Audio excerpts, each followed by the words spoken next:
Good evening, everybody. Welcome to the Tuesday evening, West Coast time, space show program.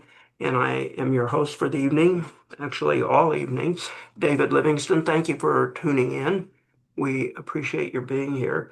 We have a great guest tonight, only for 60 minutes, so I'm going to skip most everything up front and do that at the tail end. And so when our guest, Dr. Autry, leaves, don't you leave because the stuff I'm skipping is actually pretty important. So Dr. Greg Autry is back with us, and we're really happy to have him. So he has had many titles. I think I met you, Greg, when you were an economics professor at USC and you were helping the initial Trump and Republican Party look at commercial space development and planning how we can have a commercial space industry. Um, and uh, and then you've progressed on, and you're at UCF. You served in the first administration, and you are well connected, and you're at UCF in Orlando, and you have a couple of space programs that are really cool programs to find out about. And I think that we'll start off and let you talk about those. And listen, his full bio is on our Space Show website, so you ought to check it out and know something about the person you're going to hear from. And one of the websites is posted on our Space Show blog and Substack. The other will post after this program ends. Welcome back, Greg. How are you doing? I'm doing great. So I just might add some context. A lot of people probably know that President Trump nominated me for the second time to be the chief financial officer of NASA about 1 year ago. I had also been that nominee in 2020, and in both cases, the Senate failed to act and hold a vote, and my nomination expired at the year end, as do all nominations. This time, I requested that the president not renominate me. I've kind of had enough of waiting for the Senate to get around to doing their work. So for the moment, my role is, as you noted, space czar at the University of Central Florida. And I'd like to talk about a couple of cool things that are going on there real quick, if I can do my commercial. The first is Professor Zahir Ali and I, who work together at Arizona State University's Thunderbird School of Global Management to launch the world's first space management degree, have launched an online space MBA at UCF. So this is available to anybody in the world. It's online and asynchronous, so it doesn't make a difference what time zone you're in. We will be providing the UCF College of Business's full professional MBA program, which is accredited and well ranked in a particularly space context. So a lot of the work you do will be space relevant. A lot of our faculty will be space relevant. I like to brag about some of our faculty, notably Steve Shen, who was the Deputy Chief Financial Officer of NASA for many years. He was the acting CFO running the entire $25 billion budget. When I was the nominee both times in 2020 and last year. He's left and is now the CFO and Vice President of the Aerospace Corporation. He teaches our finance class. You've got Michelle Hanlon, who I think is America's best space lawyer. She runs the space law program at Ole Miss. Will be teaching our policy class, and some very notable professors from UCF. We're going to have amazing guest speakers. Just last week, we had our first cohort week launch, and Pam Melroy, a deputy administrator during the Biden administration, was my guest for an hour-long chat with our students. Other people that have agreed to sign up include Jim Bridenstine, Tori Bruno, and just a whole raft of great space professionals from industry, government, and military. So would love, if you'd be interested in that, just Google UCF Space MBA or reach out to me and we'll get you connected. We're recruiting now for the next cohort, which will launch in January of next year. And this I just launched on Friday. It's the Space Ideation Challenge. we are looking for space policy ideas that will advance America's leadership in space using market shaping mechanisms. We're very open to any idea that the government at the federal or state or other levels might do to move our space efforts forward faster so that we can all have the bright future that we're looking to. We have $125,000 in prize money for this, open to people who want to participate anywhere. 25,000 of it is reserved for undergrad students and 25,000 for graduate students at any institution. And the remaining 75,000 is open to anybody. And I'll be leading this. We have a number of great judges that will be helping to judge the competition. I'm going to announce the first one in a few days, but I'll let your listeners in ahead of schedule and let you know that that's going to be Major General John Olson, highly respected military and member of the NASA Advisory Committee, somebody who I think is representative of the level of judges that we'll be bringing to this competition. So get your thinking hats on and let us know. It's going to be very simple. The instructions are extremely vague on purpose because we want outside the box thinking. And all you do is produce a 3 to 5 page paper and optionally a couple-minute video if you'd like to go along with that. All right. Terrific. I meant to tell you, since you've been on the show several times before, we're in our 25th year, and you are almost our 5,000th guest, too short of being 5,000. If we had planned it better, I would have planned you to be the 5,000th, but you're the 4,498 guest on the space show. Well, that's pretty cool. I'm honored to be on your show, I think probably like 4 times, David. So that's great. Lots going on. I do see that Artemis has been delayed for some leaks. Do you see this as a substantial potential problem or just the normal lead up to a big rocket that you're going to launch? Hydrogen is tricky. It's been super cold on the Space Coast. I can just tell you. I mean, my plants are all dead. I look out on the Indian River Lagoon. I have a house right on the water with a dock, and I can see the dolphins fins sticking up through the ice.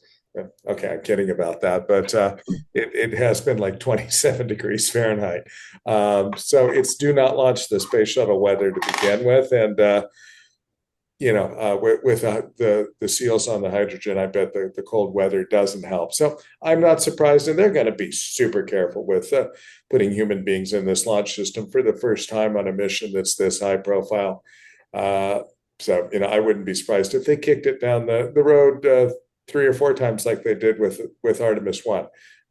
It's not like the space shuttle where you're trying to get this cadence of things going regularly. They don't have to do this. And interestingly, they're actually kind of ahead of schedule now. They moved it forward to February from what had originally been a launch later in the spring. So this pushing it back just kind of puts it where it was to begin with.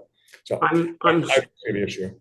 I'm seeing a lot of regular press, like 60 Minutes featured it last night, or I guess 2 nights ago on Sunday, and other things. And to you, is it as big a deal and culture changer?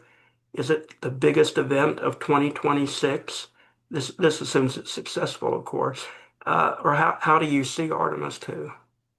Yeah, that's a good question. I'm interested in how the uninvolved public views it. Certainly in the space community, it's a big deal. There are people out there who don't like this launch system or are concerned about this capsule for some reason, or might have wanted to do this program differently. But I think we're all coming together for the excitement of seeing America's astronauts return to the moon, and I certainly am. I have some small credit to take for this. Back in 2016, when I served on the Trump agency review team at NASA, we were tasked with deciding, what NASA should do. And at that time, they had a big rocket and they had an Orion capsule, and they really didn't have any mission worthy of that vehicle. The asteroid redirect mission, which was being planned at the time, was frankly ridiculous. We were going to send a capsule up to go look at a rock the size of a minivan and have four astronauts float around it. And how many times can you do that? Why would you develop an entire deep space exploration system and launch platform to do that? It was ridiculous. And I and a handful of other people, like six of us, made the decision to return to the moon. And we went and pitched it and sold it to the vice president. So I don't think we'd be here today if I hadn't been part of that team. So I'm super proud, super excited to see where this is going. But I don't know, David, what the uninvolved public thinks, and I don't think we've got anywhere near the attraction and excitement we did during the Apollo days when that was so revolutionary. And I think, Go ahead. I think it's because, of course, we've done it before.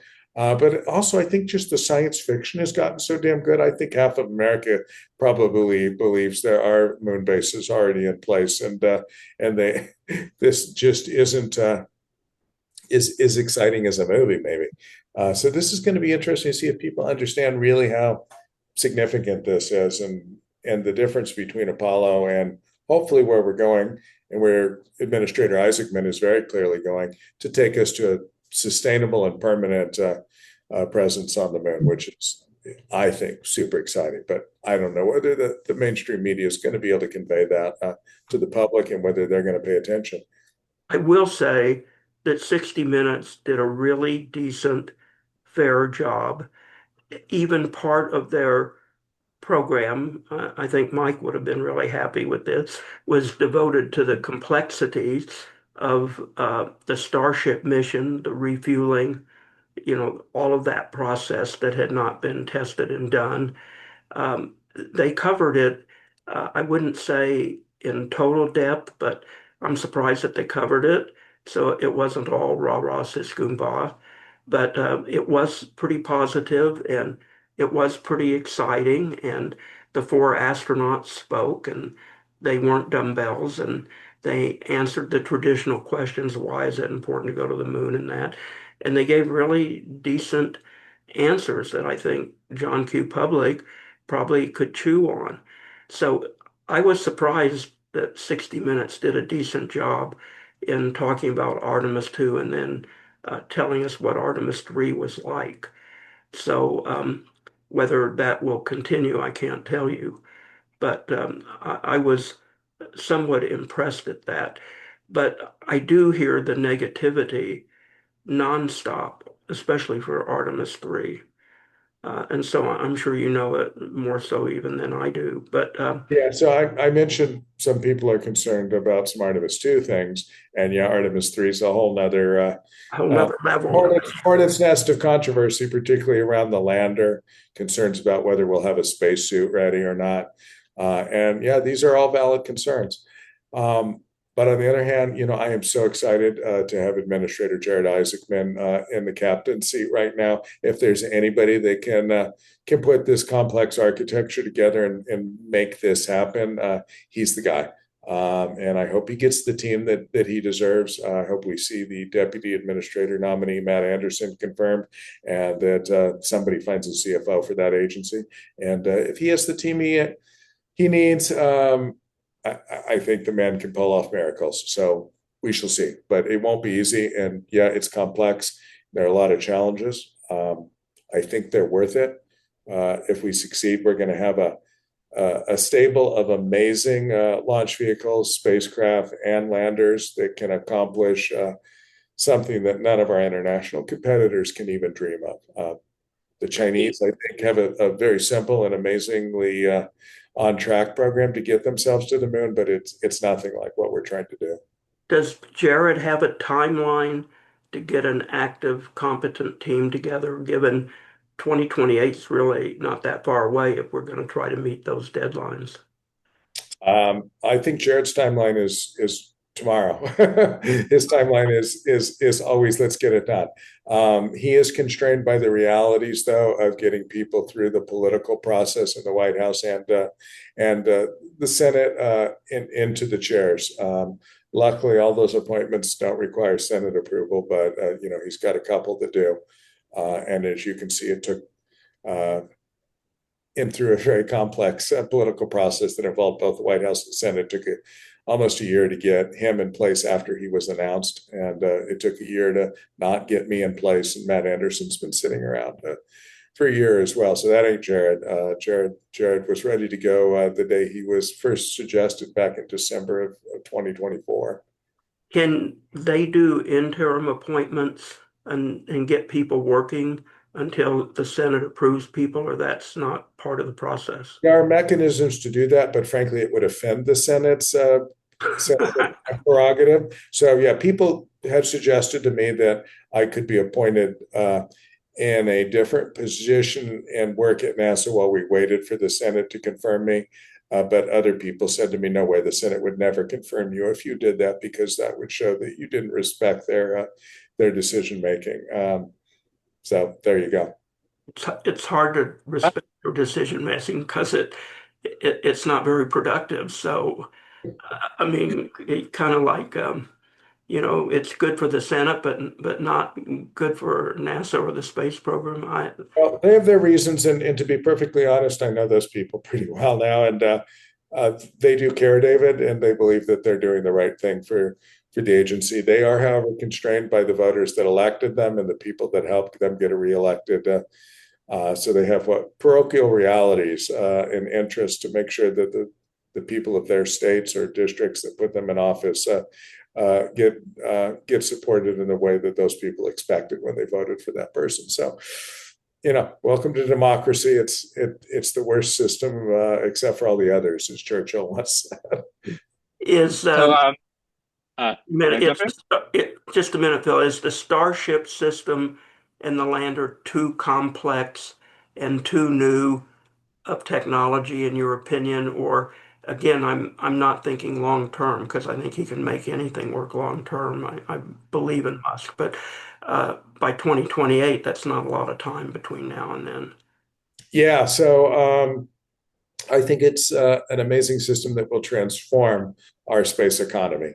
And it's totally worth the money that we're putting into it and the time and effort being spent on it. And to be clear, that's both public money in support of the HLS system and a whole lot of private money that SpaceX has put in either through their revenue generating or through their investors.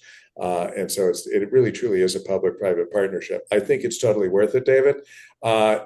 If we wanted to get to the moon in 2028, is that the landing system I might have put together if that was my goal? No, probably there's a lot simpler ways to get a few people on the moon if your goal is just to do it quickly. But if your goal is to beat China on the moon as well as beat China to the moon, then being able to deliver 100 plus tons of material in a reusable landing system is just amazing. And of course, you've got the Blue Origin lander, which isn't quite that big, but is big and also reusable and refuelable. Both systems are way more complex than what the Chinese are doing. So being in a race with the Chinese while we're trying to build, a very sophisticated system while they're building a very simple system is a little unfair. But I like that. I like us having to do something tougher. It's kind of like they're running a sprint and we're running a marathon, and we're going to see who finishes our respective races first. It's a real challenge, David. But again, Isaacman is up to it. Nobody knows how to push people like Elon. You look what Blue's done. They basically put their space tourism New Shepard vehicle completely on hold.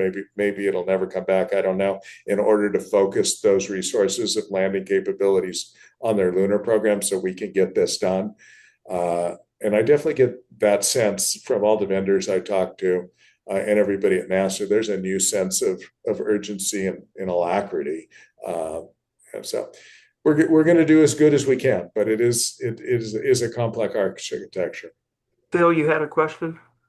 Yeah. So I was thinking about the viewpoint of the public on the whole space program, and Yeah. I felt that yesterday actually, Amy Shira Tital, she's like a space historian, did a really interesting video about Artemis II and what her point of view on it was. It was kind of an op-ed piece, but I thought she did a very good job of capturing what I think is the younger generation's point of view on the Artemis program, or at least Artemis II. I was wondering first if you'd seen it, and maybe I should Okay, I should just paraphrase some of her points. She said things like she feels that the U.S. is always in a rush to go to Mars or to the next destination, and every time, even though we're always in a rush, we never seem to get there. So we're always acting or making decisions like we got to get there in 10 or 20 years, and yet we Mhm. never do because we always feel like it's too expensive because we're not taking the right approach because we're always acting like we're in a rush. And that was a very interesting point.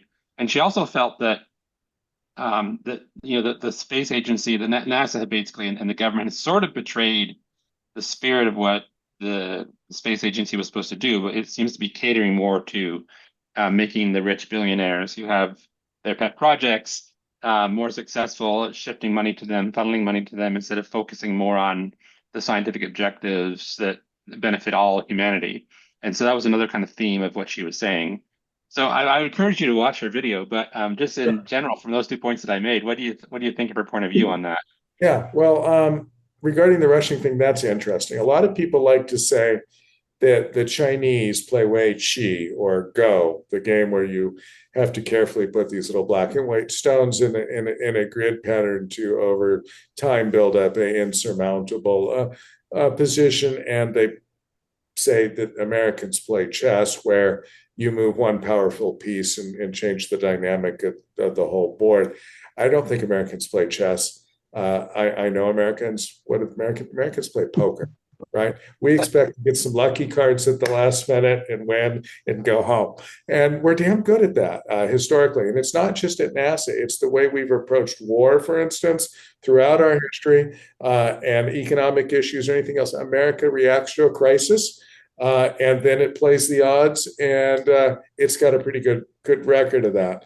I'm not saying that's best, but that's just who we are. It almost seems to be endemic to our culture, and so here we are again.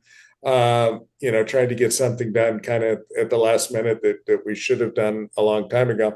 The good news is, though, is first of all, whether you love the architecture or not, the Orion capsule's been around since 2003 under continuous development. The Space Launch System has been there since like 2010, and it actually, has a predecessor rocket that goes back to the Bush Constellation program.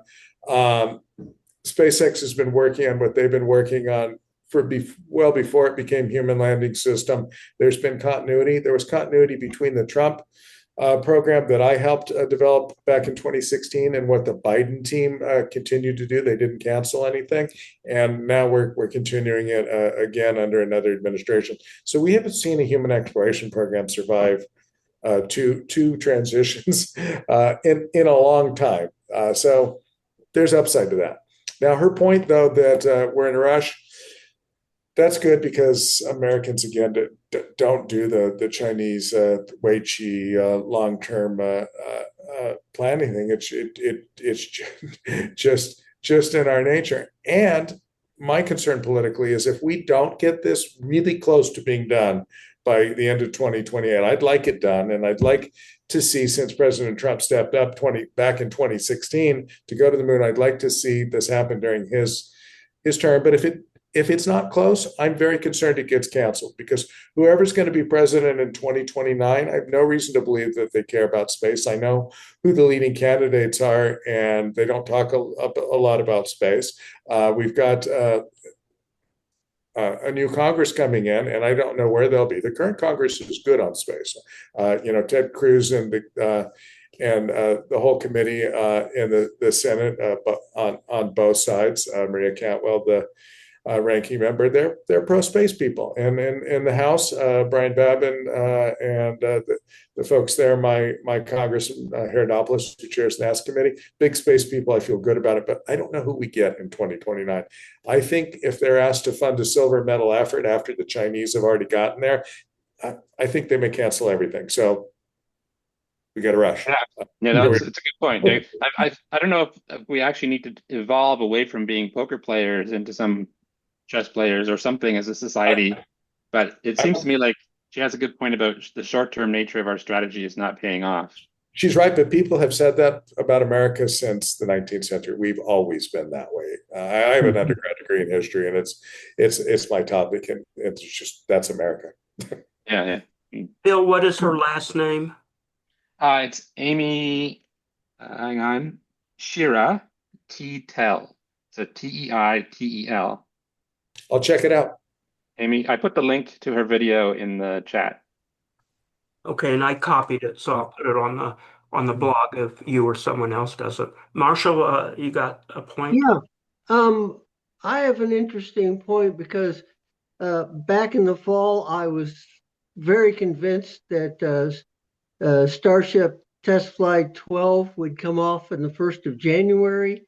And to my embarrassment and stupidity, I didn't take in the fact that the launch facilities have to be completed before you can do a launch, There you which go. brings up the obvious question of ULA has launch facilities. There's launch facilities at Brandenburg, and they're building a Starship launch at Cape Cape Kennedy, Cape Canaveral. And how ready are the different launch facilities in turning around and using them over and over again? The uh, current systems seem to be a long time, and I don't know if it's the rockets that are taking up the time or the launch facilities. All right, this is a good question. So right now we have three launch pads that are human rated in the United States. Pad 39A, where SpaceX traditionally has been launching commercial crew from, and Slick 40 out at the Cape on the Space Force side that they have now Mhm. done some crew launches from. And the reason they made that human rated was they plan to launch Starship out of 39A, where they might Mhm. pad up. And so NASA wanted to make sure we had assured access to the station. So they made SpaceX also get Slick 40 ready for that. And we've got 39B where the Space Launch System is sitting. We've got the best and most launch facilities of any country in the world. China's working hard. But I think the facilities are there. They're building out. I've seen the hardware going in for Starship launches in 39A, and they'll probably do those launches this year, not with Mhm. humans, but eventually that system Mhm. could be human rated. Um, I think we've got what we need. Could we do better? You've got a lot of launch pads that aren't used very much because they're allocated to some new startup space company like Stoke or Relativity Mhm. Space, who I Yeah. have a lot of confidence that Relativity Space was founded by a couple of my former students at USC. But they've launched once a few years ago, and we're waiting for their new rocket. So they're not getting the utilization out of those pads that we'd like to see. Someday we have to treat these pads like we do an airport, right? And you bring your Mhm. rocket, you show up, and you launch, and everybody can launch from the same pad. We have standardized fueling connectors and standardized power connectors and launch towers, and hopefully eventually we have landing systems that are somewhat standard. That's a ways off, but people are talking about that, thinking about that. I work routinely with the team here in Space Florida, and folks at the Cape talking about the economics of that and how to get there. So I'm confident we can. Um, Infrastructure, though, is an important thing for NASA to consider. And when I was the nominee to be CFO both times, it concerned me more than anything.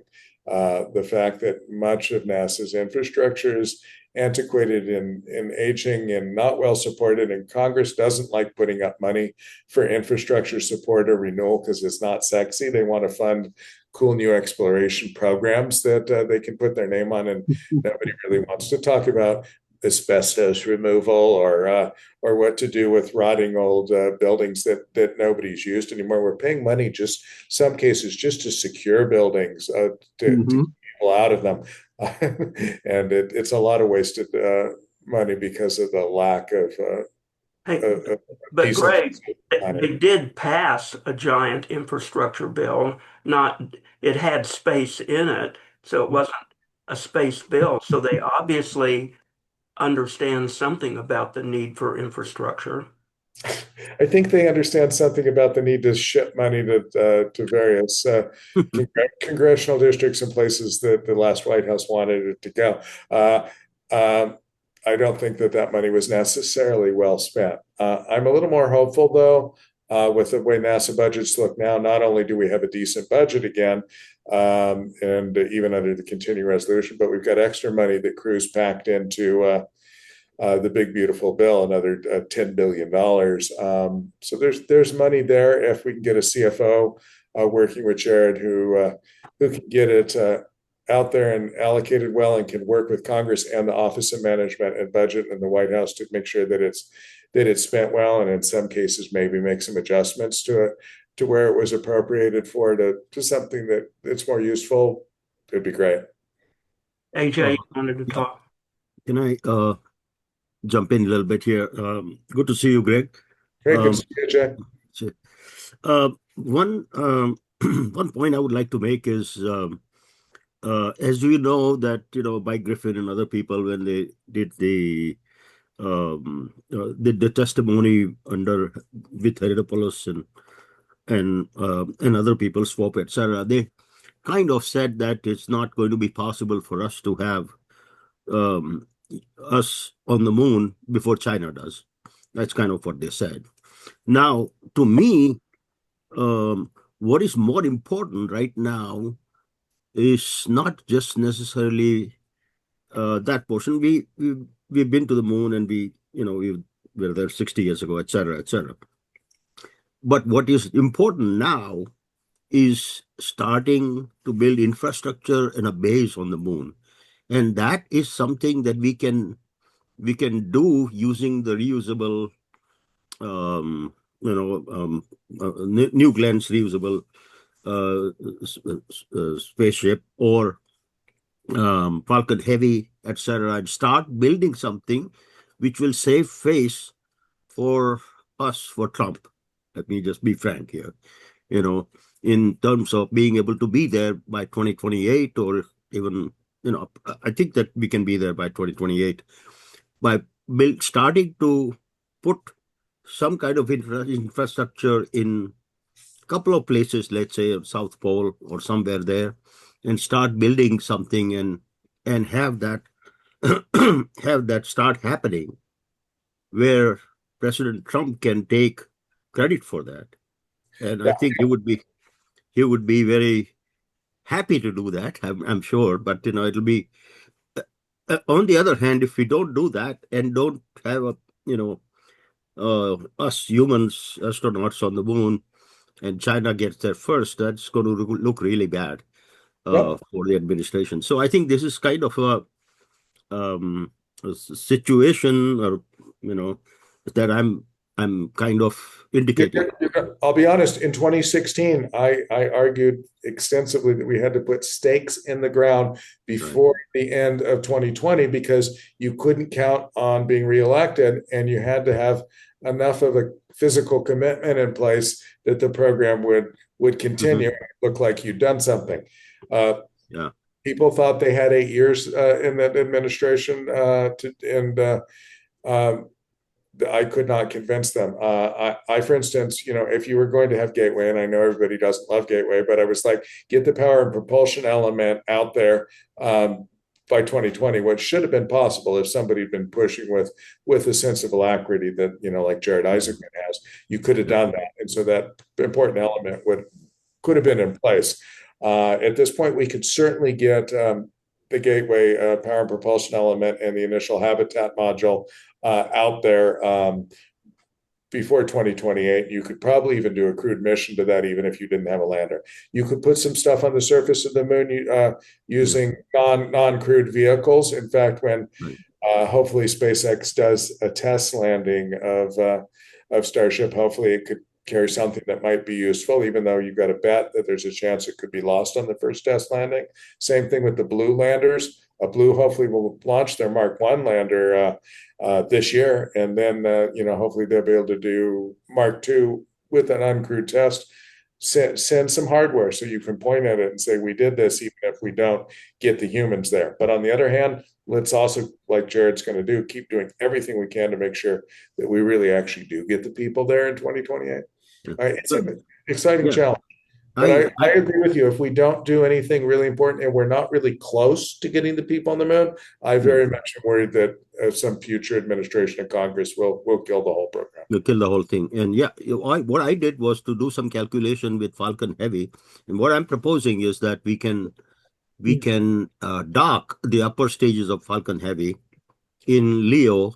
And that calculation showed me that 4 flights of Falcon Heavy, it would be able to take 14 ton of payload to the surface of the moon.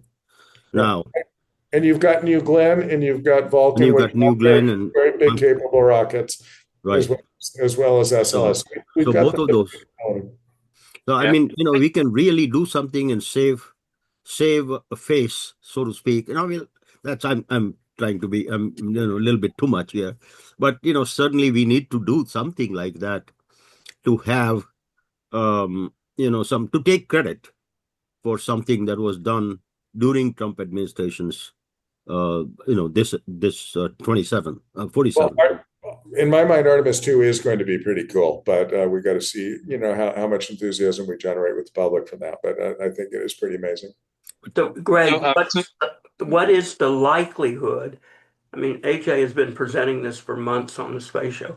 What is the likelihood of turning around the goals in the program of record to do something like he's talking about?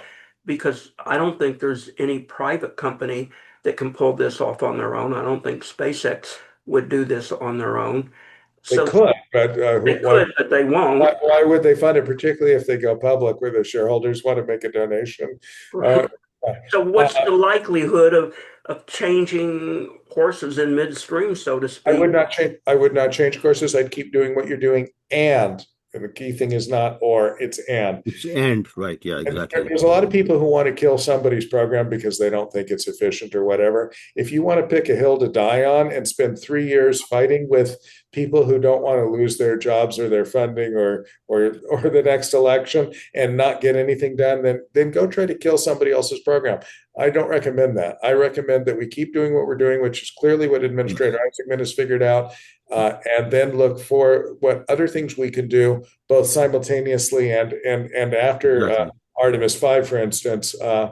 And yeah, so I like AJ's idea, and other ideas like that I would think would be worth exploring. Yeah. And I don't see any sign that, for instance, Congress isn't willing to put up more money. Ted Cruz said, here's $10 billion extra to get this done. I don't think they're uncreative, but what you don't want to do is go pull the rug out from under them on the programs they care about. Yeah, absolutely. Yeah, no, I mean, I'm not proposing that. I'm proposing this as an add-on. Yes, I'm just saying it's not a change, it's an addition. In addition to, it's only there's no reason we don't want to pre-deploy resources on the ground for the astronauts when they arrive, right? We could have some cool stuff up there.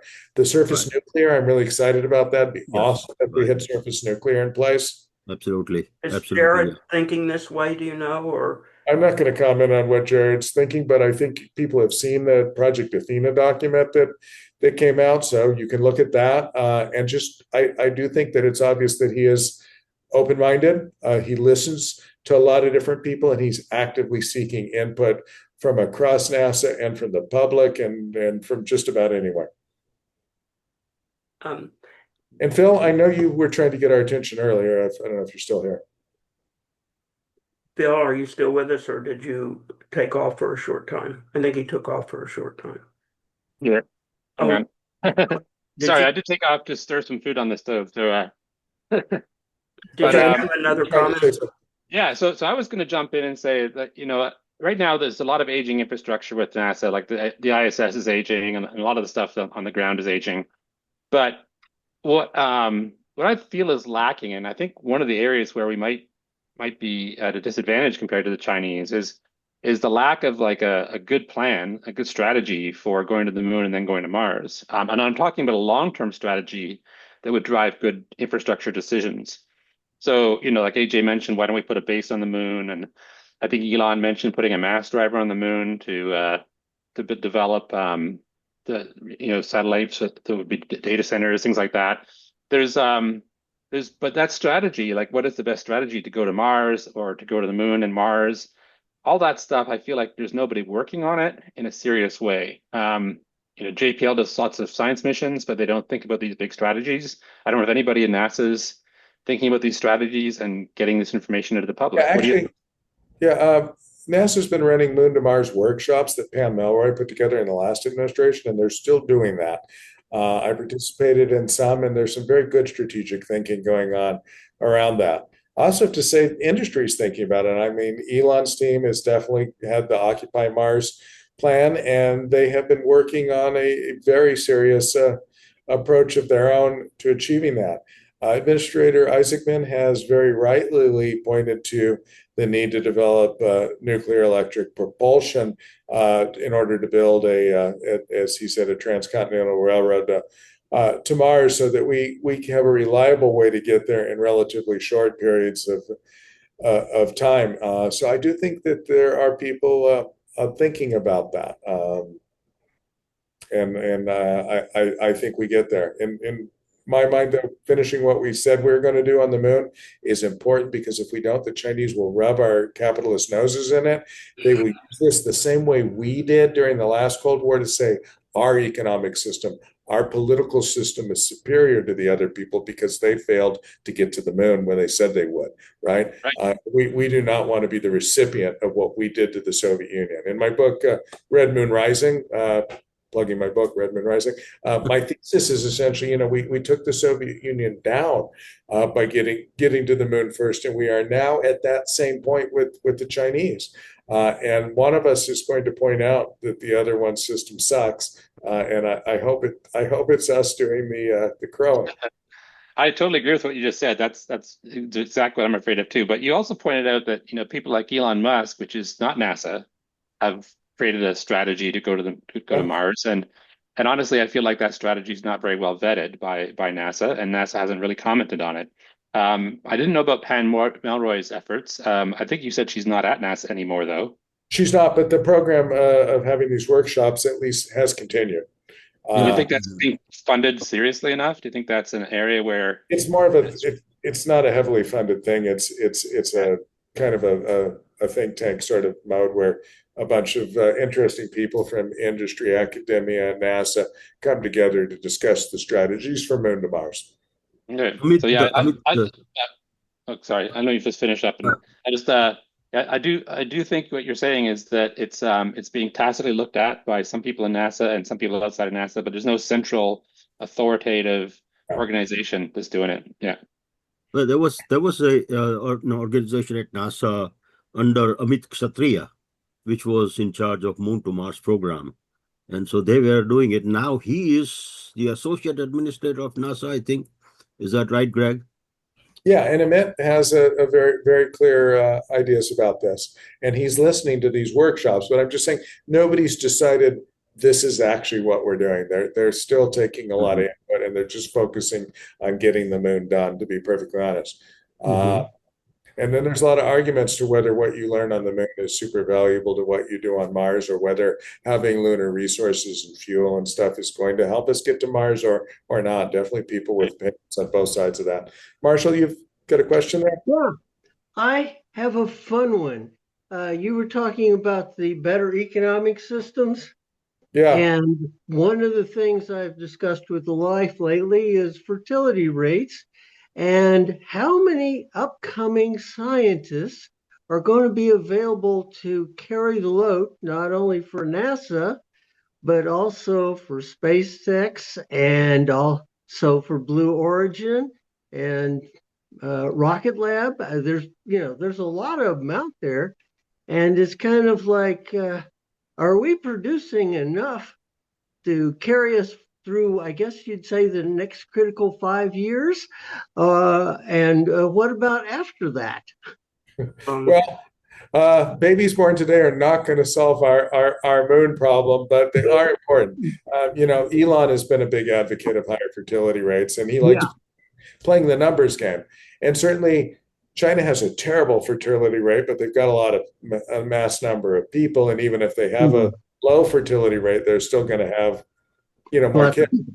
Yeah. But what percentage of the kids we have are getting quality education and inspiration and moving the direction that mostly old people here on this call care about? I don't know. I'm concerned about that. People have criticized our country recently for being a country that produces lawyers while China produces engineers. I will point out, though, that even if they produce a lot of engineers and scientists, they produce a lot of engineers and scientists who are very, very disciplined and trained not to think differently or challenge convention. And in America, we are troublemakers, and it's the troublemakers that more often than not succeed in doing these very bold and crazy things. So I have some confidence that even if we have less, it just takes a few Elons, a few Peter Becks, and even if they're not from America, like Peter, they come to America, right? Because they want to do crazy things, so they know this is the place for crazy people, right? Well, And that's what's going to make us great in the long run. without some changes in our educational system to make this work and to prepare people for the future that all of us talk about and understand is here, I don't think the fertility rate is going to make much difference. So yeah, and I'd love to talk about that as an educator. So I think we can do better with getting students inspired and moving forward into careers that actually matter to the future of our country. We haven't worked on that a lot in K through 12. My wife was a K through 12 teacher, actually a K through 6 teacher and a school principal. And I watched what went on in our education system at that level the last few years. And there was a whole lot of distracting nonsense and a lot of not focus on science and math and things that matter. People would talk about STEM, but actually what they were doing was distracting the students with all sorts of things that had nothing to do with producing people who are going to contribute economically to the country in the future. At the university level, got a lot of great students, obviously, but I'm concerned about some things. One of the things I'm concerned about is the number of seats that we're giving to our adversaries. So it's pretty bad when we're competing with a country and we're trying to do everything we can to educate their students to then go home and compete against us, both in civil space and frankly in the military. It's completely insane that we are educating engineers who are going to go back to China and design weapon systems to kill us. And I don't understand why that's controversial, but we need to really have a serious look at why we're doing that and what the hell we're thinking. I know. Now, one thing I was looking at was the education that they said that like interest people in like elite schools like Harvard were having to do like remedial math, and I'm kind of like, how do they get in there? Given the supposed standards of being the top 2% or something, and you can't do basic algebra and stuff, I guess. Yeah, I don't think it makes a difference what school you're in. There's definitely a lot of people getting out of high school who should not have gotten out of high school to begin with. COVID did not help with that at all. People were not retained in the system, and that's generally an anathema now, holding students back when they don't succeed. And frankly, parents aren't holding their kids' feet to the fire. When their students don't perform, they tend to blame the educators and threaten lawsuits instead of kicking their kids in the butt and saying, you're going to study and get this done. So there's a lot of finger pointing that could go on, but it's certainly a problem. I have taught at some pretty good schools, University of Southern California. I'm a visiting professor at Imperial College London. UCF is an amazing school. I love my students. I definitely occasionally feel that we have people who aren't ready for college. And here's another problem we have, though, is we made the stupid decision that every kid needs to go to college. That wasn't the case. When I was in high school, there was a group of college-bound students, and it was like 30% of the class that were likely to go on to college. Everybody else was likely to go to a trade school or go directly into employment because that's how the economy worked. We decided that there was a correlation between a college degree and higher income, and idiots did not understand the difference between causation and correlation, and sold to parents the idea that every student had to go to college and that they would therefore do well. And guess what? No, every student now just has a bunch of student debt, and now they're trying to get a job at Starbucks with, their bachelor's degree. That has been a huge mistake in this country. Greg, I know we promised you an hour, so we're coming close to that. But lately on the space show, I've had a couple of guests that have been unbelievably passionate and excited about space science, and they want the budget to be almost explosively committed to science. They don't like the idea of the government doing commercial anything. If private sector wants to go to the moon, maybe, depending on if it's an approved project by some sort of a committee. The reason I bring that up is I look at the comments on Substack and on YouTube, and a lot of they're identifying themselves as younger people. They're not folks like me, and they're thrilled. They're jumping up and down. They love it. They're excited. How wonderful this is for all the space science. I think I don't know what the percentage is among a certain age group or multiple age groups, but it seems to me that there is a percentage that is not supportive of what we typically talk about and what we're talking about with Artemis III or anything else. They just want science, science, science done by the government. What's the proper allocation of, say, NASA's budget? Because I was hearing it should be like 90-10 maybe, or 95-5. I'm sure you're familiar with this. Yeah. So first of all, let's not play a zero-sum game. If you want something additional, whether it's AJ's Special Falcon Heavy project or some way to deploy stuff on the moon, or you want additional science, go to Congress and get extra money. Don't try to take it away from somebody else's program, because that just results in a waste of time and fighting over things. Convince the Congress there's a reason to do that. I love science. I mean, I was so inspired by as a kid by the NASA Viking landings on the moon and their planetary programs out of JPL and out of APL. I am a huge fan of the Dragonfly mission to Titan and Europa Clipper. Good stuff. But you've also got to do it at a reasonable friggin' price, okay? And I was asked incredibly to go to Goddard's annual event last year and talk about science. And, I brought up James Webb Space Telescope. Everybody loves JWST. Pictures look amazing. Thank God the thing unfolded. It costs $11 billion. The original budget for that program was $800 million in 2003. It's an order of magnitude over budget. All right. If the engineering had been an order of magnitude out of calculation, and the thing would have come apart, right? If the science data we're getting from it was an order of magnitude wrong, would that be useful? No. You can't pretend finance doesn't matter. And unfortunately, we've got a whole bunch of people who think just because the results were okay, that the cost is justified. I asked an AI, what social good could we have done with the extra $10 billion? We could have sent 200,000 students through college for the James Webb Space Telescope. That should give you pause. And I said to the audience there, you have to understand the word opportunity cost. Okay, if you don't recall that from Economics 101, you need to go find out about it. Now, commercial makes all science cheaper. Okay, I can't emphasize this enough. If the National Science Foundation wants to study a mole in Patagonia, they issue a grant to look at the mole in Patagonia, and they do not build a special aircraft to transport the researchers to Argentina, and they don't build a special pompous rover to drive out and look for the mole. The researcher takes his grant money, he books a flight on a commercial airlines to Buenos Aires, he rents a car, he takes his Nikon camera out, and he goes and takes pictures of the mole, and he files his grant reimbursement, and everybody's happy.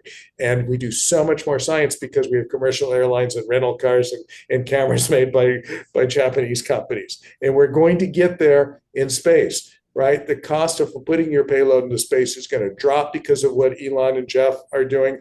And the cost of building satellites is dropping because these same folks are building massive amounts of satellites, which are going to cost the whole supply chain for solar panels, power buses, propulsion and attitude control systems for satellites to be commoditized and dropped to the point where you're going to be able to have, I know, high school students have a bake sale and put together a satellite and launch it. And so the answer is yes and yes, David. Your commercial is good, good for science. Science is good, but be responsible with the budget. Just don't demand more money. Start spending it respectfully. And then don't demand a bigger percent of the finite pie that goes for commercial. Don't take other people's stuff away because that doesn't result in anything except a fight that causes nothing to get done. I've learned that. Does anyone have a final thought or question or something they want to give to? I have a question. Greg, what do you think is happening with the National Space Council?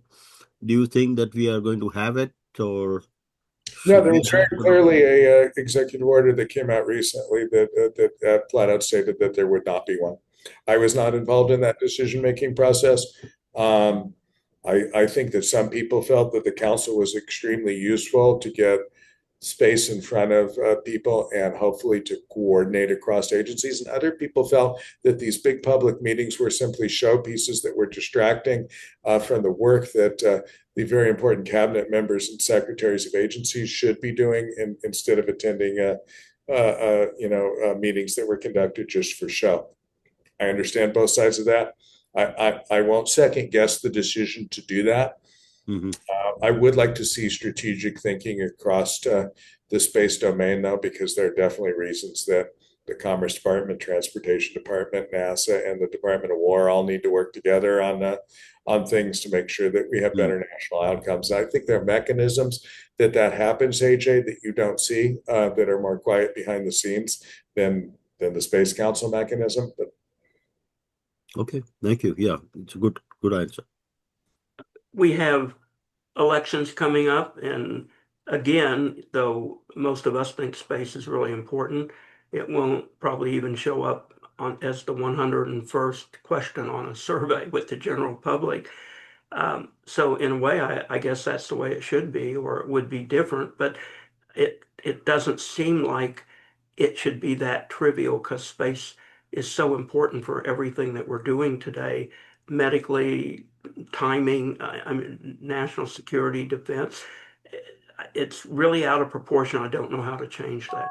Well, because of the geographical nature of our democracy, space will matter a lot in my district in Brevard County, Florida, right? And it'll matter in Houston, Texas, and it'll matter in Huntsville, Alabama. And that's why we get into that system where people care about, their particular systems, and they send their elected officials to Washington to fight for those systems and those centers. And outside of those areas, David, nobody will care.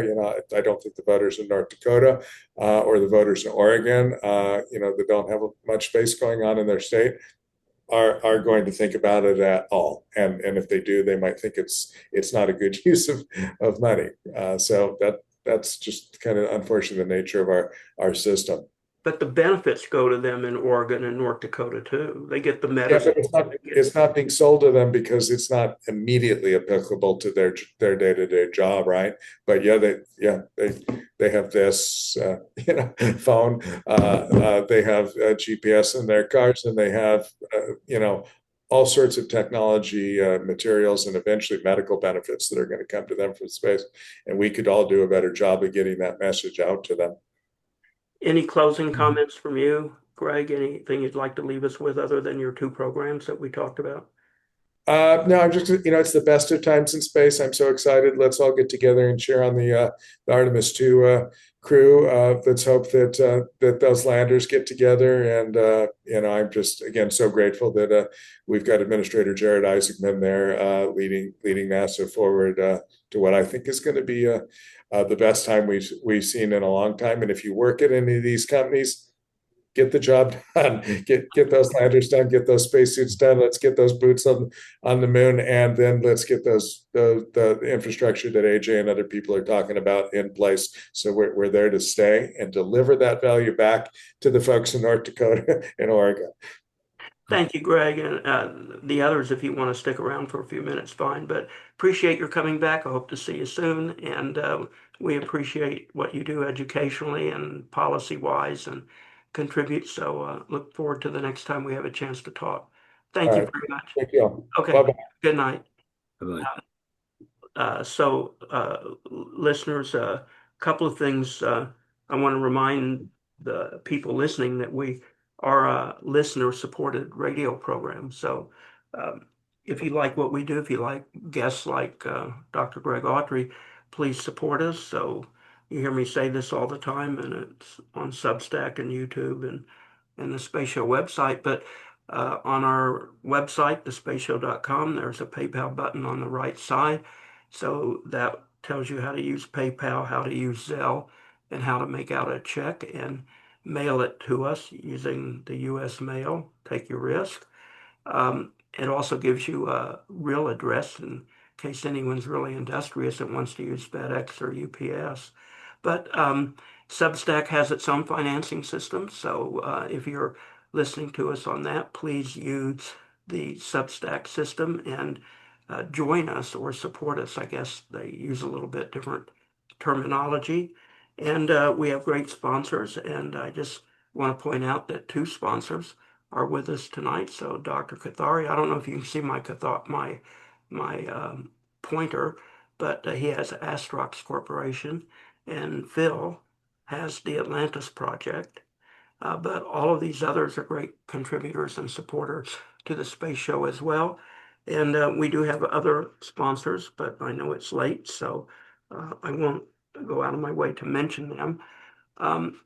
Do any of you have any longer based concluding comments, since we had only an hour with Greg? So he's on Eastern time, so it's 11 o'clock for him. So I'm still watching TV at 11 o'clock, so that's probably why my eyes are so red. Anyone else want to say anything? AJ, I think when you promote this idea, take Mhm. lead from Greg, I thought this was really, really superb and really interesting, that it's not zero sum. We're not talking about taking the budget away from this or that. We're going to do both. And the Mhm. one supports the other. And so we don't need to change the policy of record. We don't need to do this. We need to properly use our resources. Like he said, those demo flights that may be going to the moon or something like that. Um, you ought to figure out a way to add that into your presentation, because that makes it a lot more doable. Like you're not asking them to kill the program. No, actually, I have that in the presentation. I have that in the op-eds, and I have that this is an add-on. This is not instead of. Yeah, yeah. So add it on when you talk about it on the space show too. Let the younger people who want science only hear you on that point. I I was disagree thinking, with Greg Idry on that point about like let's focus our efforts in all directions. I thought that was very wishful thinking that we could afford to do that. I think that the cost is a major issue with this program and for all the programs that we're going through budget cuts and facing that need to justify all these programs. And I feel like if you take the attitude of we're just going to do everything, you're not going to be able to do anything. People are just going to get fed up. well, Uh, you need to plan what you're going to do, and if you're going to have an add-on, it should have some kind of a payoff or payback. So even if it's image and prestige, I happen to think flagship missions and image and prestige are important for a country. I'm a big believer in the importance of geopolitics and how that works out with our national security and a lot of other benefits that flow to the United States, which is one of the reasons why I really think it is important to beat China to the moon, even though we all know we have been to the moon before. But so to me, geopolitics is interesting. I know when you talk to Bob Zimmerman, for example, he doesn't share that kind of thinking. Marshall? I, I want to point out that I think Elon has really the very best strategy because he has used and developed a rocket system to produce a communication system, which in turn is bringing in the bucks. And let's face it, he has over 8 million subscribers to Starlink. And I think that we get the Starlink version 3, he may end up with a quarter of the American cell phone business, which would be somewhere around $200 billion a year. And when you start talking those kind of money, yeah, he can finance a base on the moon. He can finance Mars colony. He can finance just about any kind of interesting project. But I think he's going to make the one key restriction that all economists say has to be done. There has to be a buck in it. So I think there's plenty of bucks to be made in space. Figuring out how to squeeze them out of space, that's the hard part. I'll also say that I guess sort of in line with what David was saying is that there are a lot of intangible benefits from space that occur that we don't really necessarily always point out. And intangible benefits are kind of like soft power. So, beating China to the moon or whatever, something like that may not necessarily mean dollars right away or anything like that, but there is a lot of intangible benefits. You're sitting across the table from Chinese, let's say, and you are negotiating something or the other with them or with anybody else. The intangible benefit of you having this kind of power in the country has an impact, and the Chinese are actually going to be are using it to their advantage at the same time. So those kind of things also need to be considered. You can't monetize them per se, but it's difficult to monetize them. But those benefits also need to be considered. And of course, the benefits to humanity are also there, which is also quite important to me. Any other comments from anyone else on any topic? Doesn't necessarily have to be on with Greg. Does anyone think that Musk might get spreading too thin with a possible merger with Tesla? He now has XAI. No, I don't think so. He's I going don't to think do so.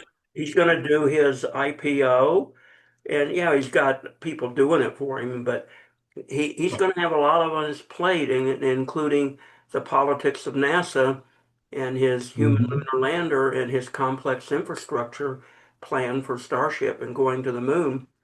Is he gonna is he spread too thin? So obviously Sherry doesn't think he is, but anyone else have an opinion? I don't think he is because he thinks he's smart, but then he's been broke before. He will go for the whole. But there's too many people involved now. He can't run it into the ground, right? He can't take everything down to zero. There's too many shareholders now, and now if he goes IPO on SpaceX, then he is not going to be the only person making the major decisions, right? He might still be the majority stockholder, and he's smart enough that he probably will be, but he's not gonna he's not going to be permitted to do this, David. Yeah, and I don't know why he wants to do the IPO because he's going to compromise his autonomy I know. significantly with having a board of directors and people Yes, he saying, is. well, that's not the best use of our money. We should be, Yeah, doing I what's agree. best. I agree that is going to happen, but I want him. I want him to do it because I own stock in it. I think Elon has to always have this huge vision down the road, and I think the data centers in space is the next huge vision. So he's got robotics, which is Tesla. He's got data centers in space, which is a huge vision, which is supportive of both XAI and SpaceX together. So unless he merges those, that huge vision doesn't seem as complete as in terms of a long-term plan. Well, The what, problem of it being a publicly traded company is that what's the business case for Mars? Unless the government funds it and wants a contract to go to Mars. I mean, on his own, he was going to do it himself. And as a shareholder, and if you're not a space fanatic, you're sitting there going, why are you doing that? The Starlink, that's the thing, or something else like that. Yeah. Starlink makes sense. Going to Mars probably doesn't make sense, but the data centers in space does make sense. Now, I'm not saying it's a good plan, but to an investor, it makes sense. And so I think Starlink is probably looking sort of saturated, and he needs another thing to go for. I think when I first heard about the data centers, I think we had a conversation on it about here in this with this group, and I remember thinking I remember there was quite some skepticism, but I remember thinking, if anybody can do it, it's going to be Elon and or Bezos, either or both, because those people. And it does, in retrospect, seem like a really good idea. When we had that discussion, I had just finished watching a documentary on television about how the local population of some huge AI, data center was complaining about the water usage and the electricity usage of that and how it impacted their community. And then it must have been like 2 or 3 days later that I heard that Musk wanted to do them in space. Wow. So there's 24-hour free energy from the sun, and they don't need the water for cooling because space is cold. It just seems almost like a no-brainer. Of course, this is in retrospect, doesn't it? To you guys too? It seems like it's such a wonderful idea. It solves those problems. And those are major problems. Well, I think, Chair, the way you describe it is the way an investor would describe it. I think the way an engineer would describe it is being in space is a terrible place to be if you want to cool something down, because it's like being inside a thermos. But the sun being 24/7 in space is great, but it's also free on Earth. It just you go behind the Earth once in a while. So from an engineer's perspective, I think you're still going to get skeptics, but we got skeptics with Starlink as well. People thought Starlink wasn't going to make sense, and it did prove to be a successful business model. And so it's possible this is also going to be a successful business model. And I think Elon's going to get a lot of investors to buy into that for a while. I also come in there and point out the money that these AI centers are making right now is significant.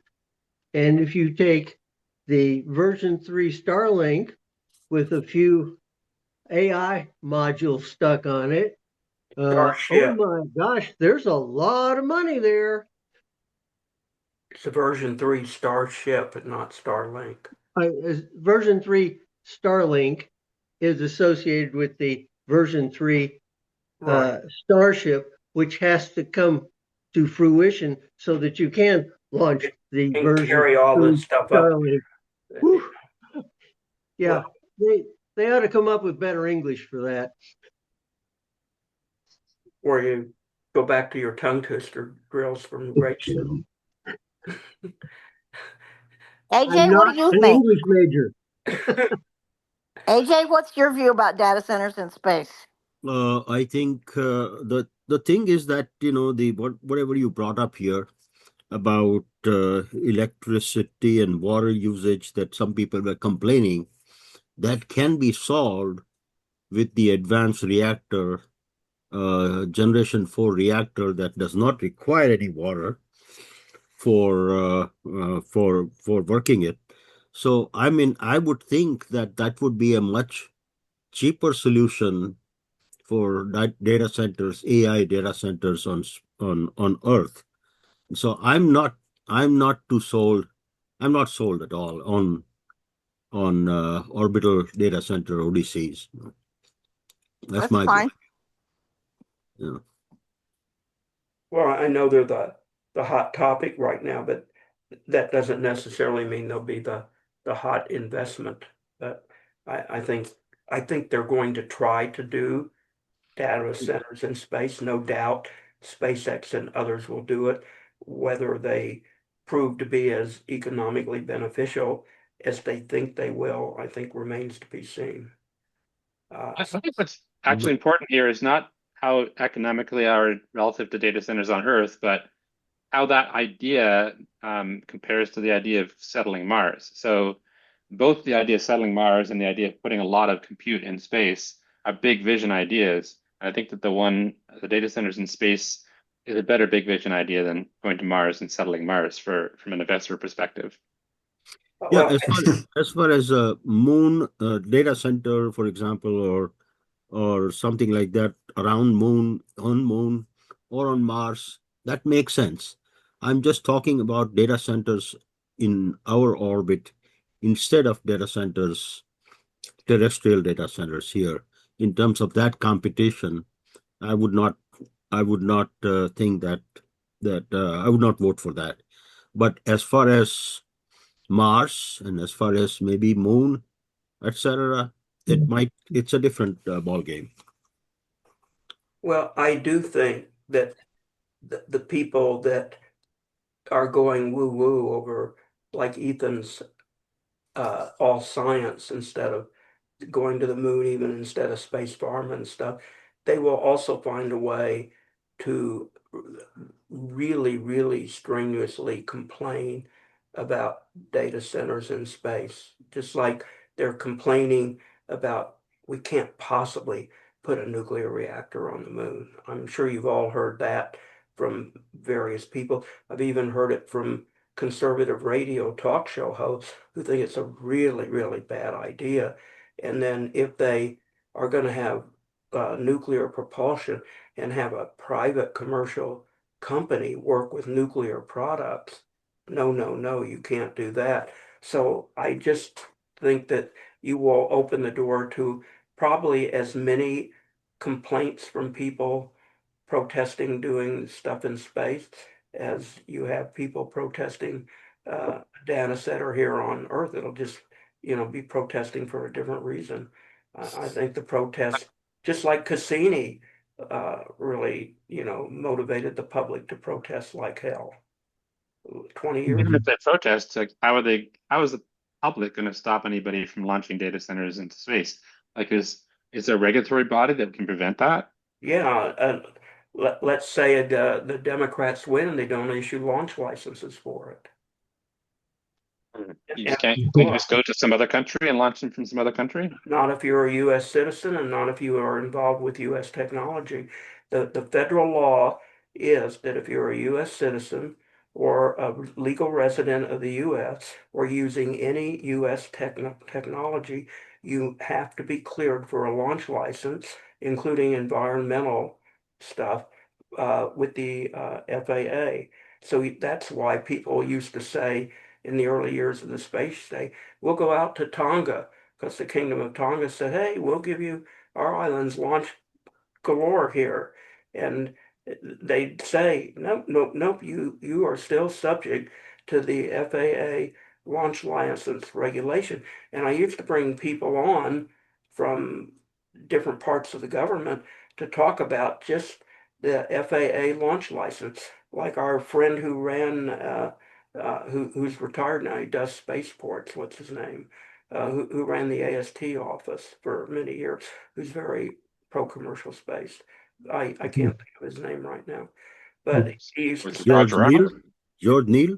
yeah, George Neal, and he used to explain U.S. tech, U.S. citizens, residents, you're subject to the FAA rules and you need a launch license. So if you're a French citizen and you have nothing to do with the United States, but you're launching US technology or hardware and you're launching it on an Ariane rocket over there in Central America, South America, you need to either clear it somehow with ITAR or with the FAA or something to do that. Um, so the launch license is something that could be used, and we saw that used by the Biden administration in delaying launch licenses for all sorts of reasons for Starship tests in Boca during the last 4 years. Yeah. So I think through the regulatory world, it could be controlled. And if you paid attention to protesters, then, why not? And I'm hoping that never comes to pass. But that is a plausible avenue of how people could protest and delay or hold up or stop putting a data center in space. Marshall? I would basically say if Congress said Elon could not put data centers in space, it would probably take about 5 years for lawyers and engineers to move it to someplace like New Zealand, maybe the Philippines. Um, they they figure a way around it because there's so much money in it. And one thing sure, as my dad used to say, grease the sled. Yeah, I'm Money. not saying it would prevent them. I'm just saying it'd be a hell of an obstacle. And whether Yeah, they would go to some more favorable way to try to do it here on yeah. Earth or try to somehow find a loophole to do it in space, I can't answer that. But they've got a Well, lot of smart people who know how to deal with these kinds of regulations. But that's one of the avenues to where a government not supportive of this could very easily try to thwart it. yeah, and I basically say $2 billion in 4 years. It's Isn't above the that how we limit. ended up with China beating us to the moon? Well, Sort of, yeah, in a way. I Well, they may yep, beat us to the moon anyway. know, that's what I said. Isn't that kind of what we've set ourselves up for here? If we yep, don't be, yeah. So, yep. um, but any other thoughts or comments as we're coming close to 90 minutes? I've had enough. No, Nothing. Everybody's talked. I'm in East Coast, so I'm already at like 11:25 now, 20 now. So gotta go, Yeah. and say salute to everybody. I say good night to everybody. It's been really nice. This has been a good one. I liked it. Yeah. Good Thanks. Yes. night, everybody. AJ, I'll get with you tomorrow about your idea, okay? Okay. All right. Okay. Thank Uh, you. thank you all. Uh-huh. On Friday, Paul Jaffe and the CEO, I forget his name, but he's in the newsletter of Overview Energy. They're both going to be on Friday morning at Mhm. 9:30. And then Dr. Scott Solomon, he is a professor at Rice and big on the settlement, humans in space, human biology, and those types of subjects. Um, so Scott Mm. will be with us. And Steve Wolf is back with us on Tuesday, February 10th for his Humanity in Space program. I think they have a big event coming up that he wants to talk about. So uh, we'll do that. So that's it, everybody. Have a great night. Thank you all for being with us. And for the listeners, we would appreciate it if you do support the space show. Everybody keep looking up. Have a great week and come back with us on our next live program, Friday morning, 9:30 a.m. Pacific time. And we will be ready for you with Dr. Paul Jaffe. He is a space solar power guy. For those of you who don't know him, he was doing a lot of work with DARPA and he left the government to help create this new private sector company for space solar power, Overview Energy. And so you can read about it on the upcoming show menu, and hopefully you'll all be here for that too. Good night, everybody. Good night. Right. Thank you.